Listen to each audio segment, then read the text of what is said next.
Hello बच्चों, let's see this question and here this question says read the information below and answer the question that follow. आपको यहाँ पर जो information दे रखी है इसको रीड करना है और उसके बेस पे यहाँ पे जो क्वेश्चन पूछा है ये आपको सॉल्व करना है। तो पहले रीड करते हैं हम हमारी इन्फॉर्मेशन को। Sometimes political parties grow out of movement, for example when the Assam movement led by students against the foreigner came to an end it got to the formation of the Asom Gana परिषद।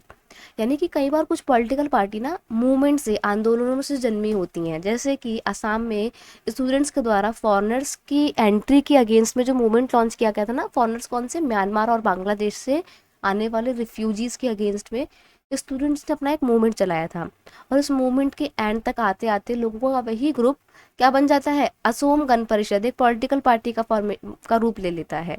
The book of, भी book नहीं है, the root है, the root of parties like DMK and the AIADMK in Tamil Nadu can be traced to a long-drawn social reform movement during the 1930s and 1940s।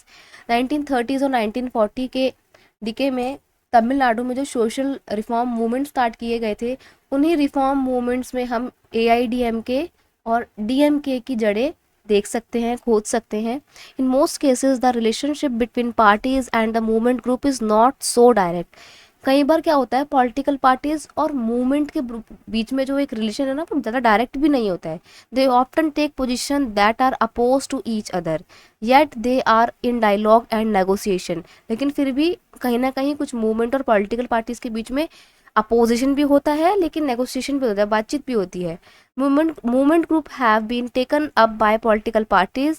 Most of the new leaders of political parties came from interest और movement group. ये line बहुत important है कि कई बार आपने देखा होगा बहुत सारे जो पॉलिटिकल लीडर्स होते हैं वो पॉलिटिक्स में आते हैं because of taking part in any movement group और इंटरेस्ट ग्रुप। किसी भी इंटरेस्ट ग्रुप या पहले तो किसी इंटरेस्ट ग्रुप या मूवमेंट ग्रुप का वो मेंबर होते हैं, अपने मूवमेंट ग्रुप में रहते हुए काम करते हैं, किसी एक पर्टिकुलर इशू को उठाते हैं, उसके लिए आवाज़ उठाते हैं, सक्सेसफुल भी होते हैं, तो वो फोर फ्रंट बन जाते हैं उस मूवमेंट ग्रुप का।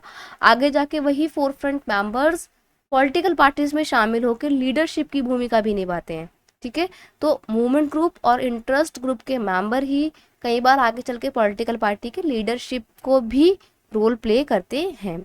क्वेश्चन हमसे पूछा गया है यहाँ पे कि who led the Assam movement and against whom was it. Assam movement किसने किसके लिए लॉन्च किया था? तो देखो, Assam movement was led by students, student ने इसको लीड किया था।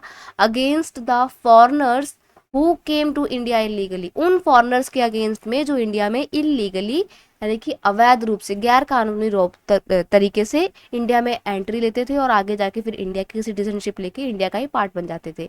तो ये चीज़ असम के स्टूडेंट्स को अच्छी नहीं लग रही थी, क्योंकि उनको लग रहा था कि अगर ऐसे ही फॉरनर्स आते रहेंगे तो फिर हमारी खुद की जो नेटिव पॉपुलेशन है वो तो कम हो जाएगी, राइट। इसी वजह से असम के स्टूडेंट्स ने अपना एक मूवमेंट चलाया था। I hope you understood it well. Best of luck.